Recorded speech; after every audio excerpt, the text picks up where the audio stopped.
Good. Kumusta?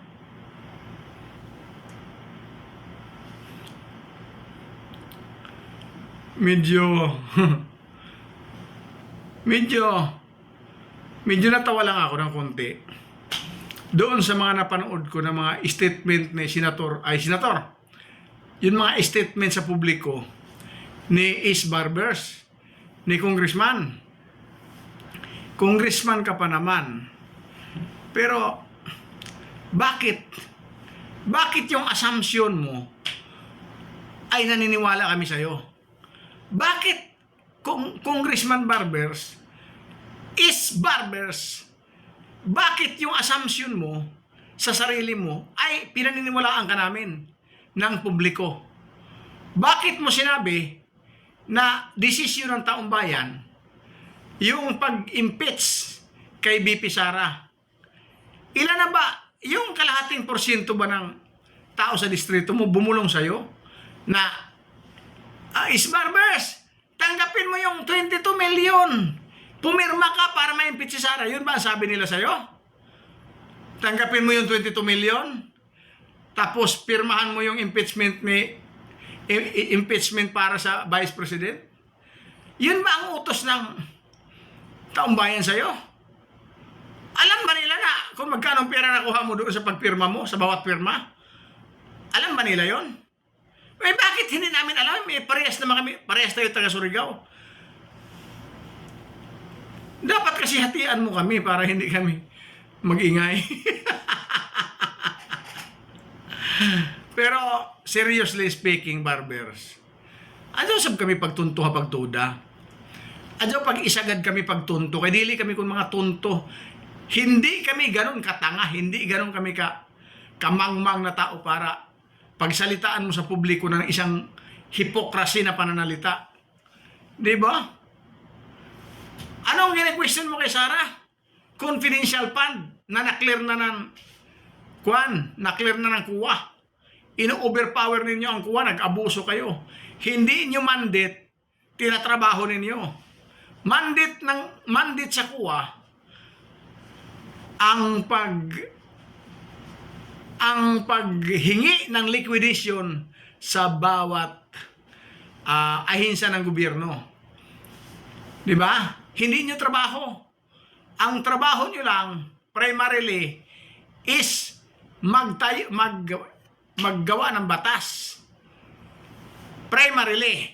Kung mayroon man kayong investigasyon na gagawin, is still in aid of legislation. Palaging legislative purpose ang investigasyon. Hindi para gumawa ng batas, para gamitin, para singitan ng blanco, gagawa ng irregularity, pagkatapos papirmahan sa Pangulo, kumpleto doon pagdating. Pero sa enroll bills, may mga blanco para nasaan kaya yung 200 million na punta?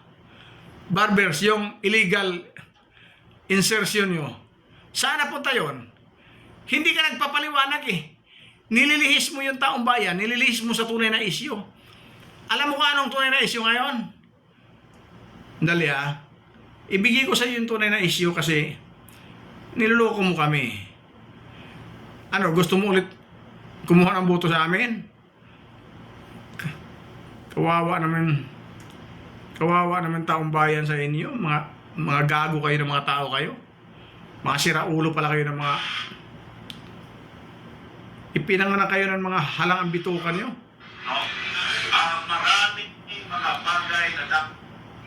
Marami daw mga bagay na dapat i-address.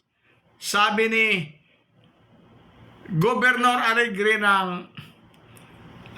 Albay. Ito ang tunay na issue. Makinig ka, Trillanes. Kamukha ka na kasi ni Trillanes. Barbers, magkamukha na kayo, King Koy. Kaya wala nang maniniwala sa inyo. Mga Surigao nun, makinig kayo sa akin, hindi ako nagbibiro. Seryoso po ang mensahe natin para sa mga babayan natin.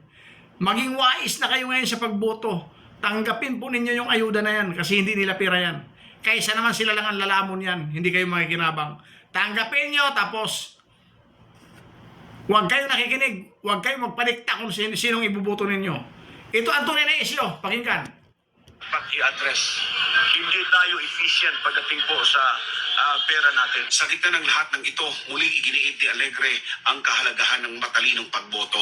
Sinabi ni Alegre na kailangan ng mga Pilipino ng isang halal na opisyal, isang leader na hindi makasarili, kundi inuuna ang kapakanan ng kanyang mga nasasakupan. Correct. Ayon pa sa kanya, napakahalaga ng awareness ng publiko para hindi sila maloko, hindi magamit at para hindi mauwi sa wala ang kanilang kinabukasan. Correct. Samantala, bilang isang miyembro ng PDP slate at ni dating Pangulong Rodrigo Duterte, manalo o matalo, hindi nila iiwanan si VP Sara Duterte.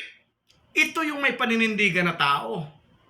Ito yung tao na mayroong prinsipyo. Ito yung taong tumataya ng kanyang pagkatao para sa kapakanan ng publiko, para sa kapakanan ng bayan. Hindi katulad kay Barbers, bulsa lang ang iniisip ng putang ina. Ulit, tuloy. Ano man ang mangyari sa gitna ng mga kinakaharap nitong akusasyon at mga paninira. Well, of course, as a PDP Laban candidate, nandyan po tayo. Tayo po ay nanumpa, naniniwala sa prinsipyong sa mga adhikain at prinsipyo na kinatatayuan po ng PDP Laban. Sa pamumuno ngayon ay Vice President Inday Sara being the second highest elected official in the Philippines. At kami po ay patuloy na susuporta, no?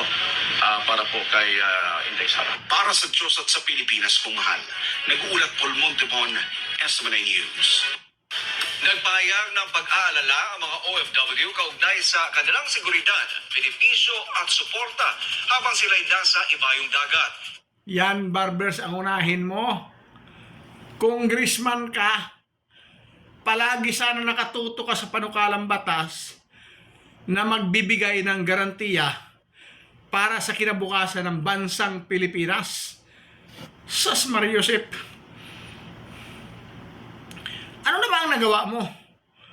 Wala naman kaming naririnig ngayon na pinagyayabang mo sa amin na nagiging successful kang congressman dahil may ganito ako, nakapag-produce ako ng thousand na trabaho sa mga tao. Lumaki yung taxes natin dahil marami akong mga business na mga dinibilop sa ating distrito. Marami akong investors. Ang tax natin before ako naging congressman, ganito. Tapos ngayon ganito nakalaki ang taxes natin. Ang revenue collection natin. Bakit? Dahil sa initiative ko yan bilang congressman, marami akong hinakot ng mga investors at maraming proyekto na naitayo dito na kapag-create tayo ng milyon na trabaho. Wala naman akong nakitang ganun eh. Meron ba? Barbers? sa totoo lang, Barbers. Tagtunto mo kami kumam pero di mo na kami matunto, di mo na kami mabudol. Mga kababayan, hindi ito biro. Adyo ka muna tinalatala. Di ka muna kinalis-kilis. Di ka muna, adyo pagtunto ato na idyo ka ugalingan. Na maniniwala pa kayo kang Barbers, ibubuto niyo ulit yung asawa niya. Panibagong inotel ulit na congressman na uupo ng 3 termino. Pagkatapos, ang gagawin lang, magpa-impeach lang ng Vice President. Tapos tatanggap ng milyon-milyon sa lapi. Wow! Ang galing ng congressman natin. Napakayaman. Puno ang bulsa ngayon. May tupad, may AX. Marami pang iba. Kung ano-anong mga... Nasaan ba napunta yung 200 million? Ay, 200 billion. Saan napunta yun? Yung in-insert nyo doon sa enrolled bills. Bago naging batas yung General Appropriation Act. Saan napunta yun? Magkano bang hati mo? Dapat, pagka mayroon kang ganyan hati, tawagan mo kami. Para hindi kami maingay.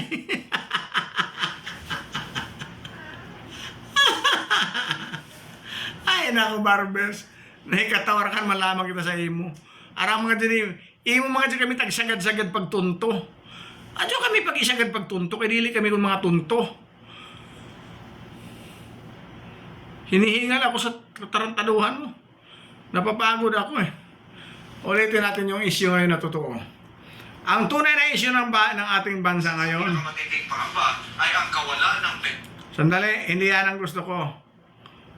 Ibang issue ngayon. Taktika lang daw ng Yan. Marcos Jr. Administration ang issue ng Sandali ha. pagpatalsi kay Vice President Sara Duterte, sabi ng isang kandidato sa lalawigan. Ano uli?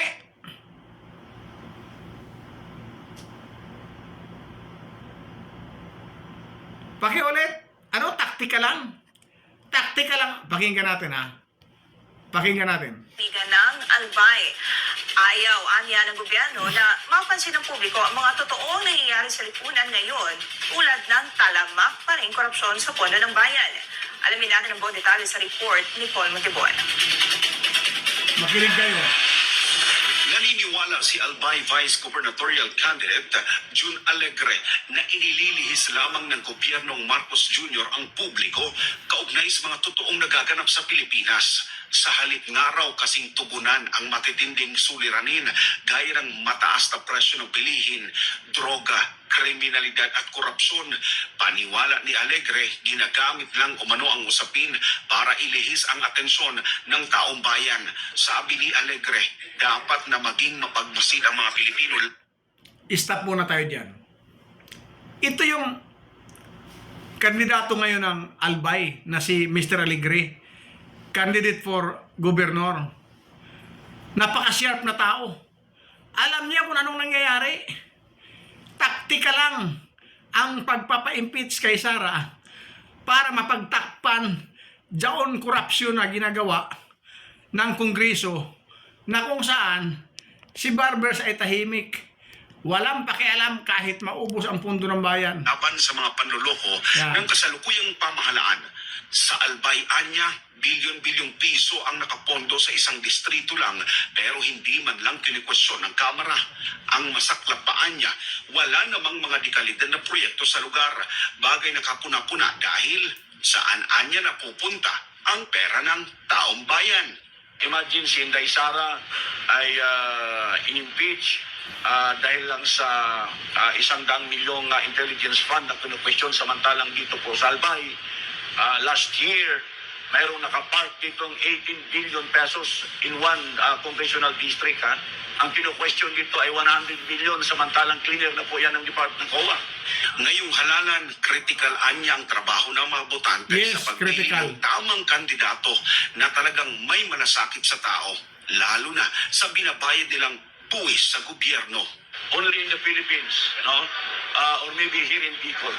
Alam mo, asyong agsaya tayo pagdating sa pera yung mga politiko po natin they treat taxpayers money as if it's their own money.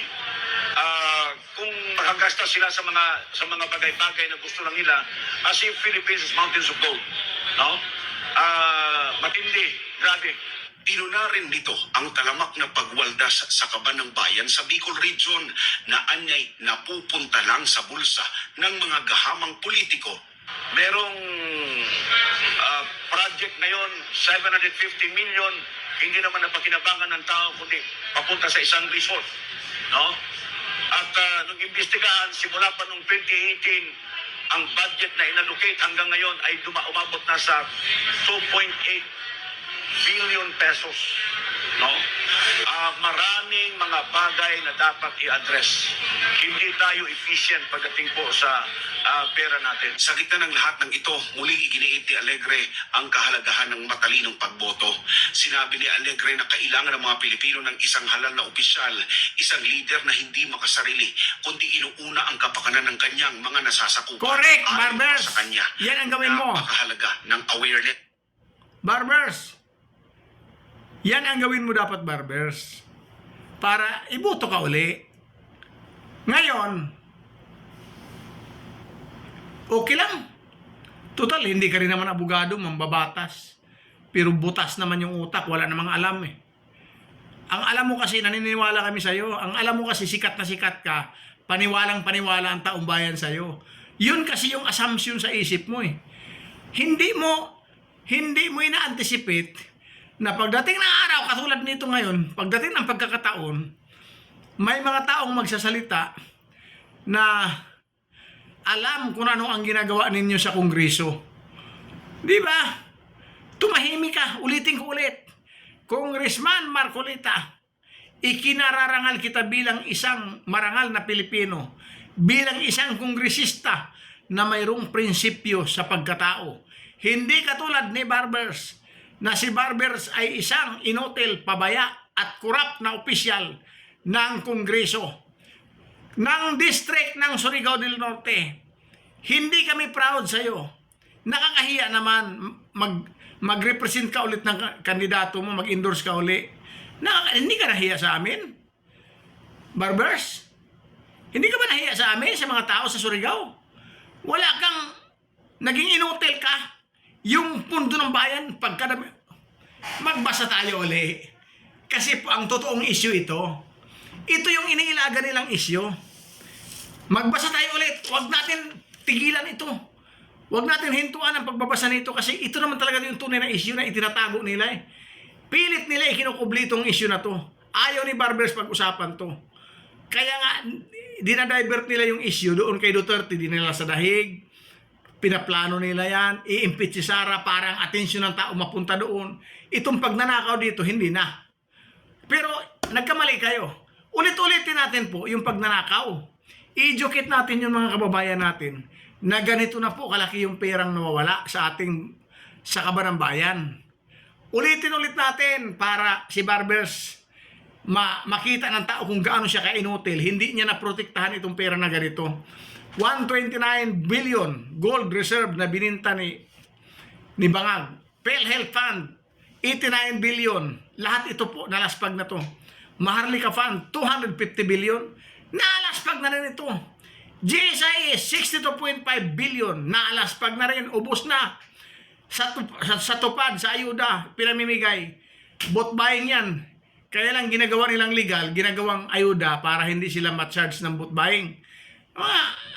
Pagdating sa katarantaduhan, matalino sila. Pero pagdating sa pag-unlad sa bayan nila, wala, mga bubo. Kasi ang inuuna yung bulsa. Hindi naman kayo totoo mga public servant. Waldas servant kayo. SSS, 65.5 billion. PDIC, Philippine Deposit Insurance Corporation, 117 million. Galing sa bangko, inilipat sa Department of Finance. Land Bank, 65.2 billion. At ang higit sa lahat, itong pinaka-very controversial na budget, itong 500 billion flood control fund, nasaan na ito? Barbers, putang ina mo ka. Hindi ka dito pumalag, ano nangyari sa'yo? Bakit hindi mo to, hindi mo ano ba ang silbi mo sa pagiging congressman mo? Anong papel mo? Lulukuhin mo kami ulit, mag-explain ka ulit, tarantaduhin mo kami ulit, gagawin mo ulit kami ng mangmang? Putang ina mong Barbers ka. Yawa ka. Bago umupo, pagkaupo pa lang ni Bangag, BBM, ang utang po natin sa panahon ni Duterte, 1.3 trillion. Official datos po to. Hindi ko to gawa-gawa. 1.3 trillion ang utang ng Pilipinas panahon ni Duterte. Pero si Duterte mayroong mga projects, may build. So very reasonable kung bakit nagkaganon. Itong kay Marcos, lumubo tayo ng utang ng 4.64 trillion in just 32 months na pag-upo niya. Nasaan yan? Ano project mo? Cocaine? Baka nagplantasyon ka na. Baka na may plantasyon ka na. Pisti kayo ng mga tao kayo. Ang hinahanap ko kay Barbers, itong mga ganito, obligasyon ni Barbers na protektahan tayo. Mga mamamayang Pilipino, lalo na yung PhilHealth. Kasi ang mga tao talaga nagkakasakit. Mabuti ka sana kasi mayaman ka, marami kang ninakaw. Kami wala. Kahit doon man lang sana, Barbers, napakinabangan ka man lang sana namin. Yung protection lang sa mga basic necessities ng buhay ng tao, katulad yung hospitalization. Basic yan. Pag nilagnat ang tao, kailangan ng gamot. Pag trinangkaso ang tao, kailangan ng gamot. Pag nagpa-opera yung tao, kailangan ng gamot. PhilHealth ang number 1. Concern namin kasi yan ay kalusugan. Pero hindi ka nagpakita ng malasakit at pagmamahal sa bayan mo. Nakulira ka. Anong silbi mo? Bakit ka pa naging congressman? At bakit ka ngayon papatakbuhin mo na naman yung asawa mo? Panibagong inutil ulit na congressman. Kaya mga kababayan ko, hindi ako nangampanya, pero kung maglagay po tayo sa kongreso ngayon, sa ating distrito, ilagay po natin ngayon yung mambabatas na marunong sa batas, nakakaintindi, yung talagang may expertise sa batas, para alam niya kung paano protektahan ang ating interest, ang interest ng publiko, para maipaglaban niya kahit saan man dumating ang debate, kahit umabot sa Plaza Miranda, kaya niyang tindigan, kaya niyang i-justify kasi siya ay isang expert pagdating sa legal aspect. O diba? Si Barbers, anong pakyot? Maghinambog ra sa ako, mamakak, manunto ng tao, magyabang na hipokrito, magbibigay